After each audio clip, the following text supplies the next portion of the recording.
Shalom, Shalom. Senang sekali berjumpa lagi dengan saudara-saudara semuanya dimanapun saudara-saudara berada. Meskipun kami menjumpai lewat tayangan video ini, tapi kami tetap terus mendoakan dan berharap agar kita semuanya tetap dalam keadaan sehat dan sukacita, ya. Walaupun si corona ini belum selesai. Gitu kan saudara, mari kita tetap semangat.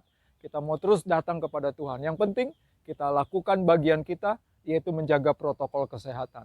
Dan ini mumpung ada waktu, ada kesempatan yang indah, kita mau bersekutu dengan Tuhan. Ambil Alkitab saudara, saya mau mengajak kita bersekutu dan belajar firman Tuhan. Lukas 7 ayat 36 dimulai. Seorang Farisi mengundang Yesus untuk datang makan di rumahnya. Yesus datang ke rumah orang Farisi itu, lalu duduk makan. Ayat 37, di kota itu ada seorang perempuan yang terkenal sebagai seorang berdosa.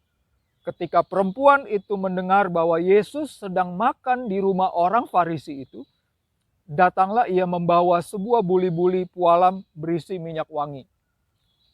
Sambil menangis, ia pergi berdiri di belakang Yesus, dekat kakinya, lalu membasahi kakinya Tuhan Yesus, itu dengan air matanya dan menyekanya dengan rambutnya.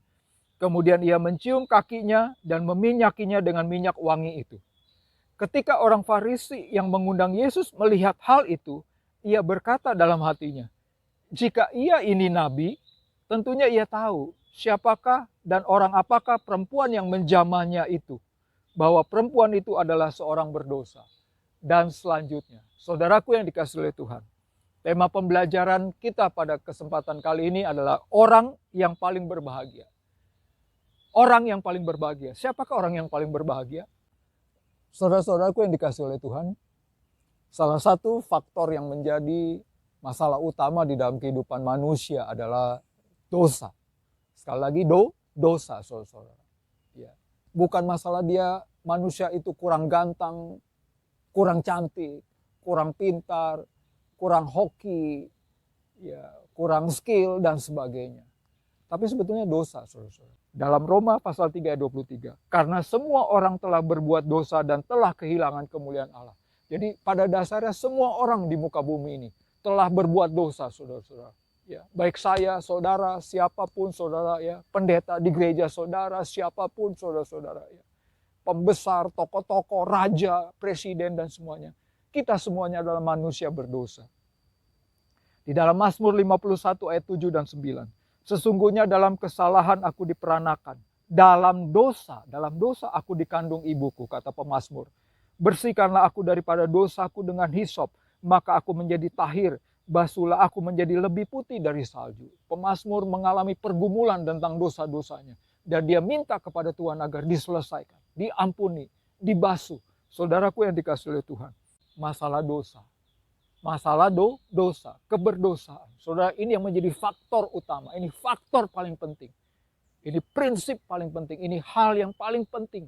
Yang harus kita bahas, yang harus kita pikirkan, yang harus kita renungkan. Dan juga yang harus kita sungguh-sungguh selesaikan di dalam kehidupan kita. Saudaraku yang dikasihi oleh Tuhan, mari kita belajar. Pada saat Tuhan Yesus datang di rumah orang Farisi yang bernama Simon ini, ketika dia duduk makan, ketika mereka lagi asik-asik makan, tiba-tiba perempuan berdosa. Dan ketika perempuan berdosa ini datang di dekat Tuhan Yesus, lalu semua orang, termasuk Simon, orang Farisi itu, langsung menghakimi, langsung mengejudge, langsung menjelekan, langsung berkata-kata, lalu berpendapat yang buruk. Dan saudaraku yang dikasihi Tuhan. Tapi seringkali kita manusia hanya mengatai-ngatai orang yang berdosa. Kita hanya melihat, menghakimi, ataupun menuduh dan hal-hal lainnya yang negatif kepada orang berdosa. Sesungguhnya kita sendiri pun semuanya manusia berdosa. Saudaraku yang dikasihi Tuhan, Yesus Kristus adalah anak Allah dan dialah satu-satunya jalan penebusan dosa. Satu-satunya jalan penebusan untuk dosa-dosa kita. Tidak ada cara lain, saudara-saudara. Dan saya mau mengajak kita belajar satu persatu tentang dosa ini.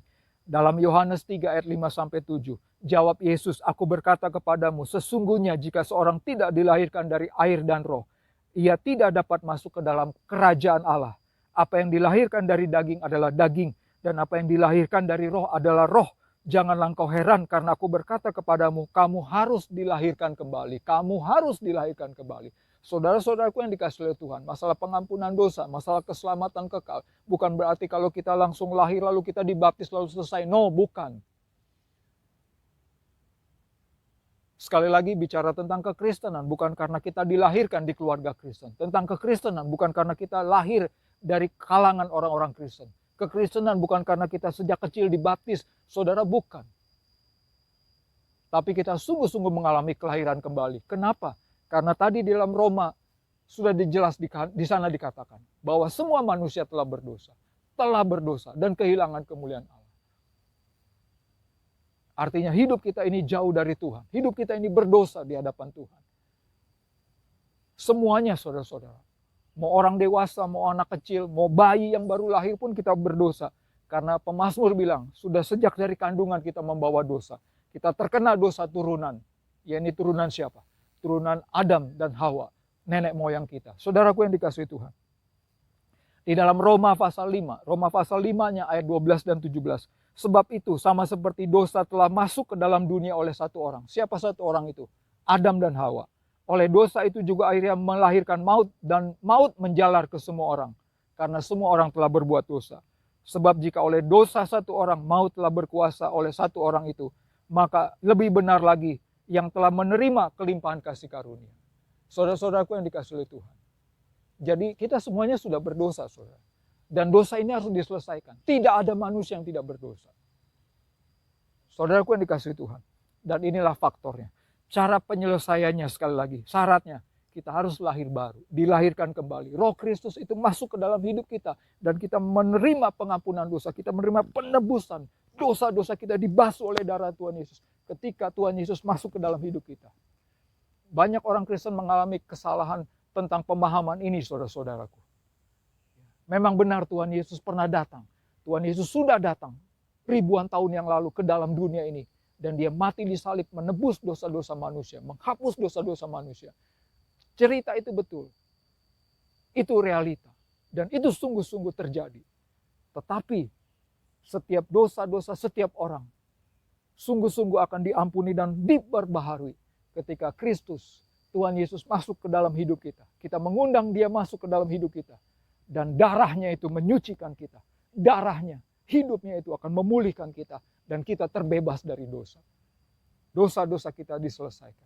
Saudaraku yang dikasihi Tuhan, sudahkah saudara mengundang Yesus masuk ke dalam hati saudara, menjadi Tuhan dan Juru Selamat? Walaupun mungkin saudara sudah dari kecil rajin ke gereja, mungkin saudara sudah dari kecil menghafal doa Bapa Kami, atau sudah dibaptis. Persoalannya, sudahkah kita lahir baru? Harus dimulai dari lahir baru, pengampunan dosa, penebusan dosa. Saudaraku yang dikasihi Tuhan. Berikutnya di dalam Imamat 5 ayat 5. Imamat 5 ayat 5. Jadi apabila ia bersalah dalam salah satu perkara, haruslah ia mengakui dosa yang telah diperbuatnya itu. Di Amsal 28 ayat 13. Siapa menyembunyikan pelanggarannya tidak akan beruntung.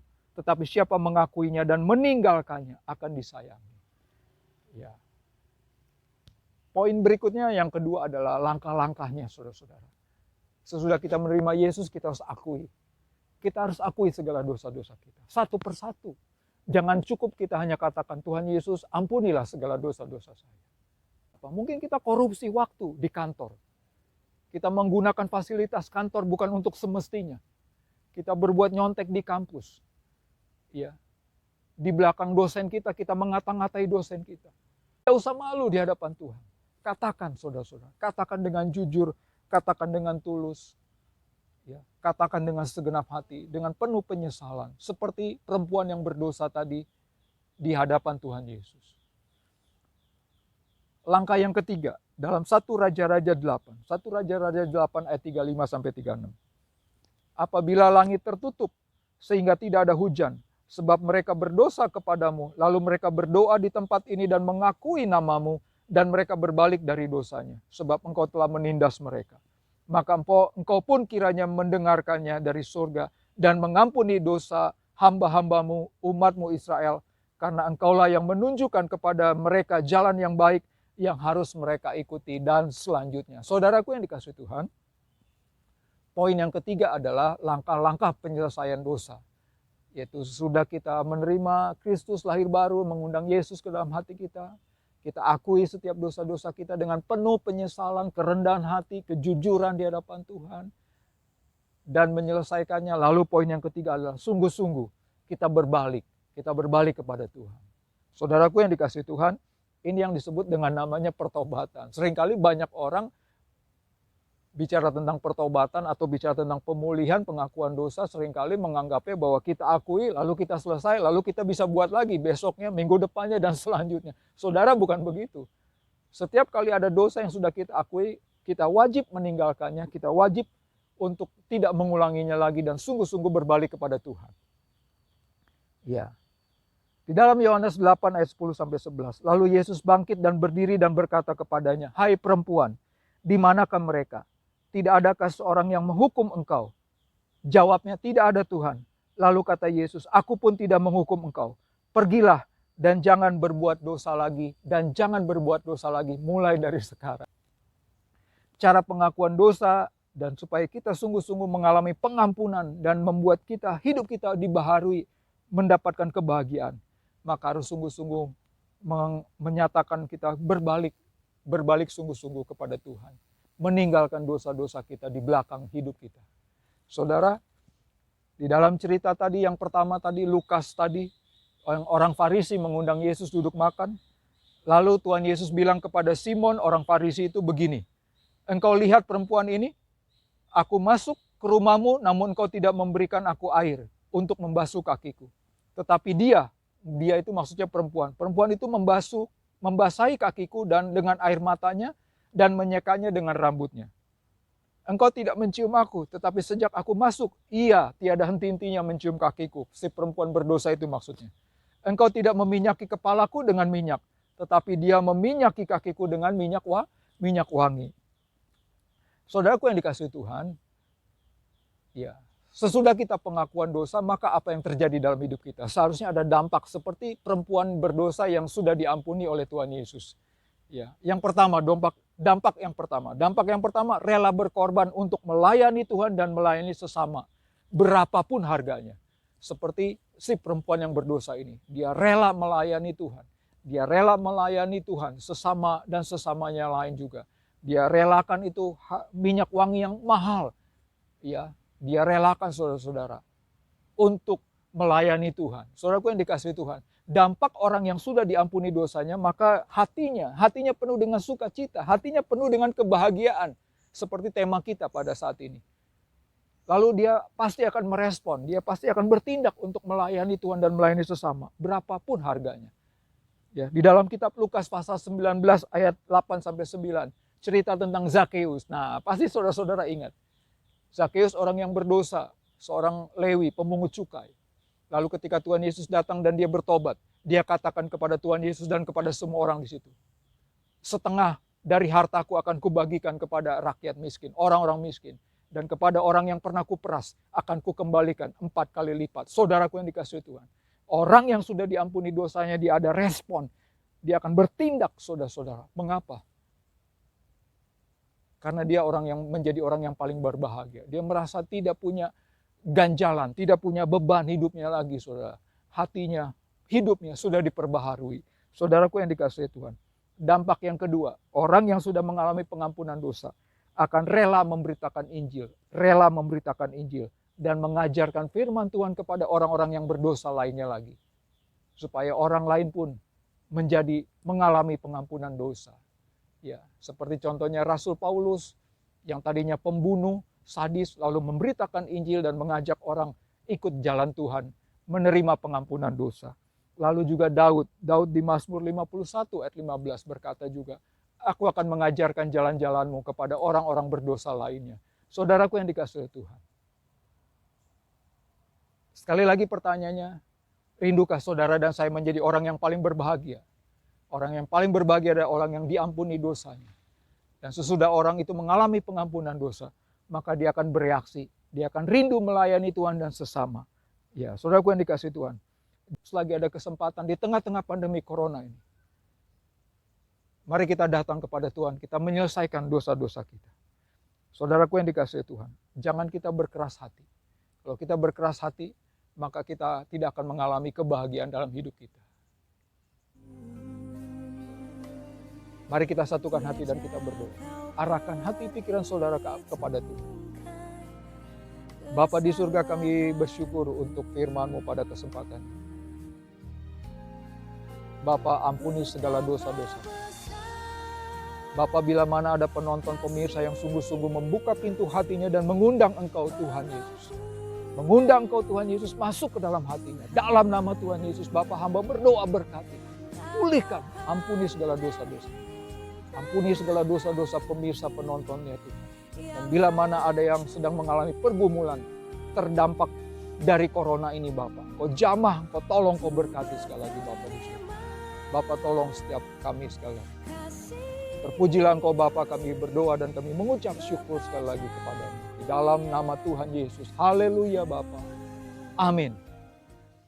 Saudara-saudaraku yang dikasihi oleh Tuhan, saya mewakili dari pengurus besar Yayasan Visi Berkat bagi Indonesia mengucapkan terima kasih buat perhatian saudara-saudara dan sampai jumpa di lain kesempatan. Tuhan Yesus memberkati.